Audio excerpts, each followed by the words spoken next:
kingdom of fools. Both the king and the minister were idiots. They didn't want to run things like other kings, so they decided to change night into day and day into night. They ordered that everyone should be awake at night, till their fields and run their businesses only after dark, and go to bed as soon as the sun came up. Anyone who disobeyed would be punished with death. The people did as they were told for fear of death. The king and the minister were delighted at the success of their project.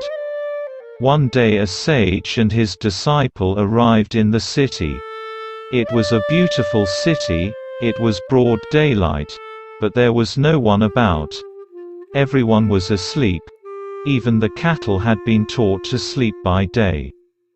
The two strangers were amazed by what they saw around them and wandered around town till evening, when suddenly the whole town woke up and went about its nightly business. The two men were hungry. Now that the shops were open, they went to buy some groceries. To their astonishment, they found that everything cost the same, a single rupee. Whether they bought a measure of rice or a bunch of bananas, it cost a rupee. The sage and his disciple were delighted.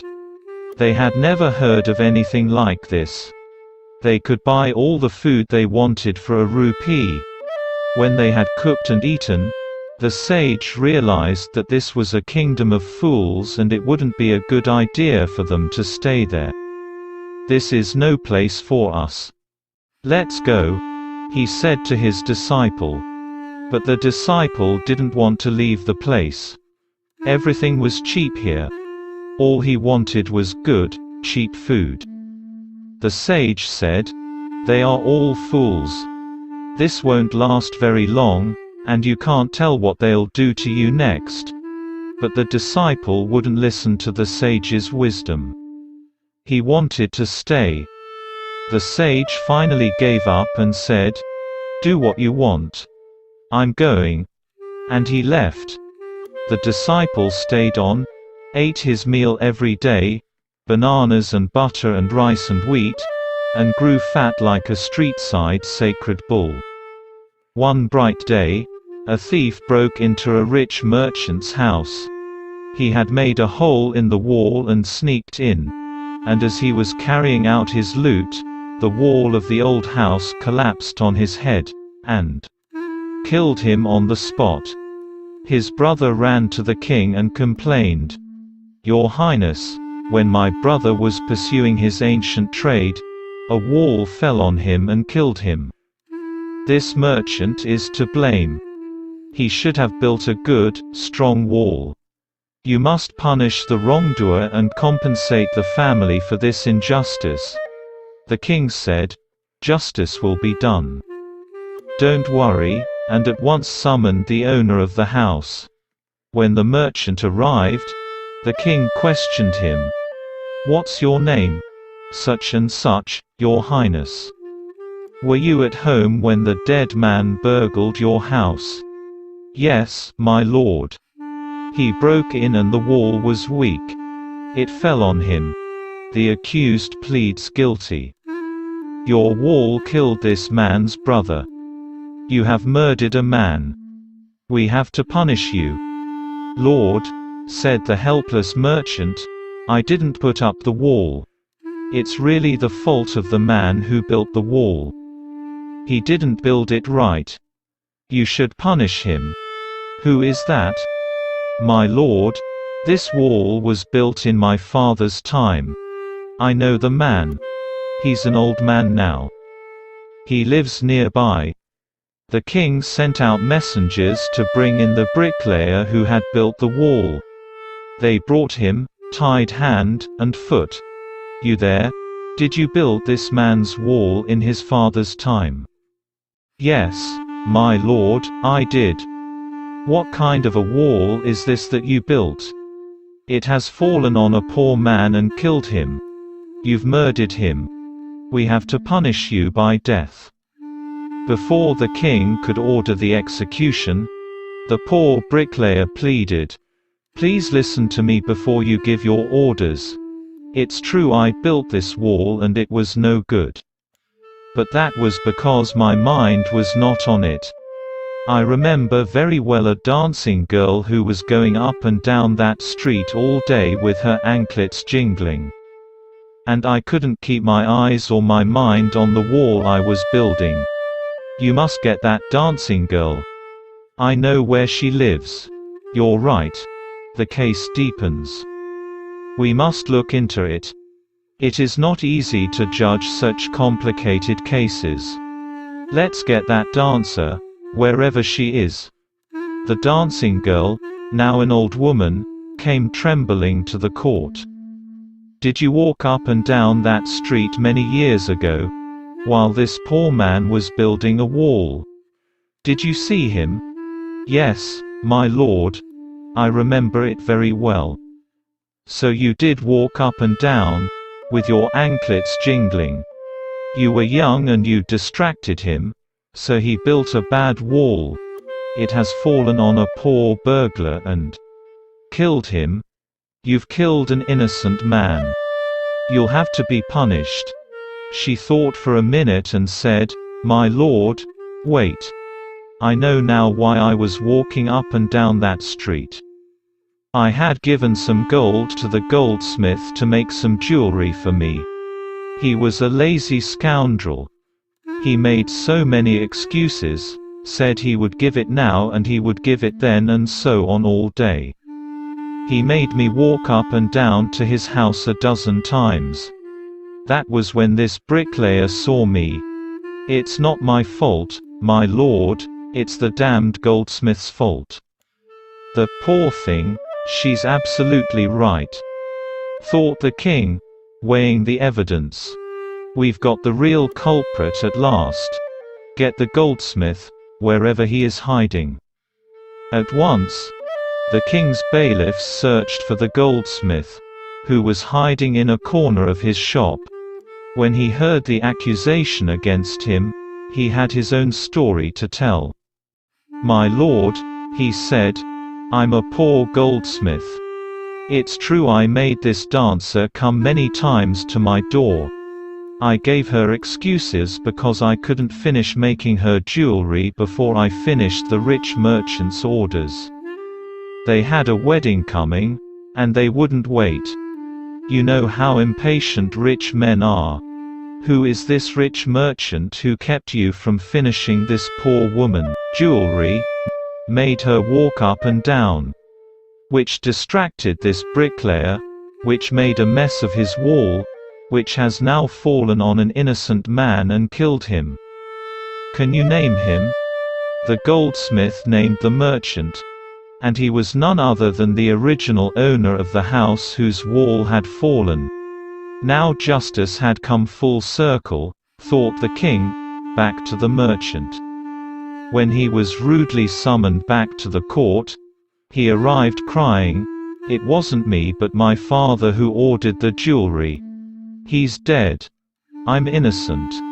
But the king consulted his minister and ruled decisively, It's true your father is the true murderer. He's dead, but somebody must be punished in his place.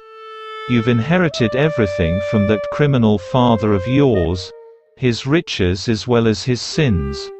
I knew at once, even when I first set eyes on you, that you were at the root of this horrible crime. You must die.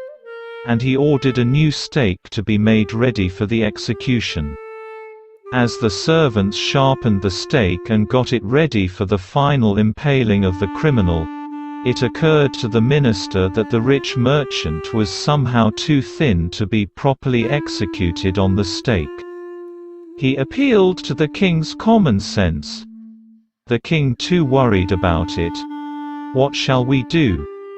He said, when suddenly it struck him that all they needed to do was to find a man fat enough to fit the stake. The servants were immediately sent all over the town looking for a man who would fit the stake, and their eyes fell on the disciple who had fattened himself for months on bananas and rice and wheat and butter. What have I done wrong? I'm innocent." He cried. "That may be true. But it's the royal decree that we should find a man fat enough to fit the stake," they said, and carried him to the place of execution. He remembered his wise sage's words. "This is a city of fools. You don't know what they will do next." While he was waiting for death, he prayed to his sage in his heart, asking him to hear his cry wherever he was. The sage saw everything in a vision. He had magic powers, he could see far, and he could see the future as he could see the present and the past. He arrived at once to save his disciple, who had got himself into such a scrape through love of food. As soon as he arrived, he scolded the disciple and told him something in a whisper. Then he went to the king and addressed him, "O wisest of kings, who is greater, the sage or the disciple?" "Of course, the sage. No doubt about it. Why do you ask? Then put me to the stake first. Put my disciple to death after me." When the disciple heard this, he understood and began to clamor, "Me first. You brought me here first. Put me to death first, not him." The sage and the disciple now got into a fight about who should go first. The king was puzzled by this behavior. He asked the sage, "Why do you want to die?" "We chose him because we needed a fat man for the stake. You shouldn't ask me such questions." "Put me to death first," replied the sage. "Why? There's some mystery here. As a wise man you must make me understand. Will you promise to put me to death if I tell you?" asked the sage. The king gave him his solemn word. The sage took him aside, out of the servant's earshot, and whispered to him, "Do you know why we want to die right now, the two of us? We've been all over the world but we've never found a city like this or a king like you. That stake is the stake of the God of justice. It's new, it has never had a criminal on it. Whoever dies on it first will be reborn as the king of this country. And whoever goes next will be the future minister of this country. We're sick of our ascetic life. It would be nice to enjoy ourselves as king and minister for a while. Now keep your word, my lord, and put us to death. Me first, remember." The king was now thrown into deep thought. He didn't want to lose the kingdom to someone else in the next round of life. He needed time.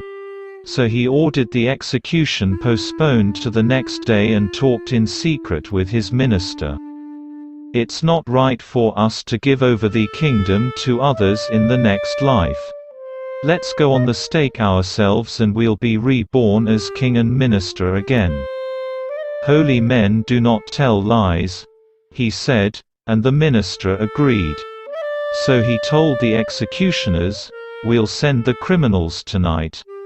When the first man comes to you, put him to death first. Then do the same to the second man. Those are my orders. Don't make any mistake." That night, the king and his minister went secretly to the prison, released the sage and the disciple, disguised themselves as the two, and as arranged beforehand with loyal servants, were taken to the stake and promptly executed. When the bodies were taken down to be thrown to crows and vultures, the people panicked. They saw before them the dead bodies of the king and the minister. The city was in confusion. All night they mourned and discussed the future of the kingdom. Some people suddenly thought of the sage and the disciple and caught up with them as they were preparing to leave town unnoticed. "We people need a king and a minister," said someone. Others agreed. They begged the guru and the disciple to be their king and their minister. It didn't take many arguments to persuade the disciple, but it took longer to persuade the sage. They finally agreed to rule the kingdom, on the condition that they could change all the old laws. From then on, night would again be night and day would again be day. It became like any other place.